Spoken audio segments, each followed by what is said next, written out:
शामिल कर लेंगे कसूर से। पुलिस थाना ए डिवीजन का पतंगबाजों, गुड्डी डोर बनाने वालों और फरोख्त करने वालों के खिलाफ क्रैकडाउन।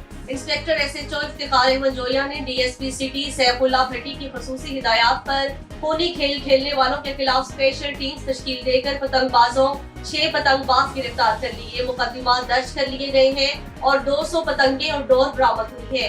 एसएचओ ने मीडिया से गुफ्तगू करते हुए कहा है, तमाम शहरी हमारे लिए बाइस इज्जत है, लेकिन कवानीन की पाबंदी करना भी शहरियों की जिम्मेदारी है। जिला भर में गुड्डी डोर बनाने और फरोख्त करने वालों के खिलाफ क्रैकडाउन जारी है। जो कोई भी इस खूनी खेल में मुलविस पाया गया, इसके खिलाफ सख्त से सख्त कार्रवाई अमल में लाई जाएगी।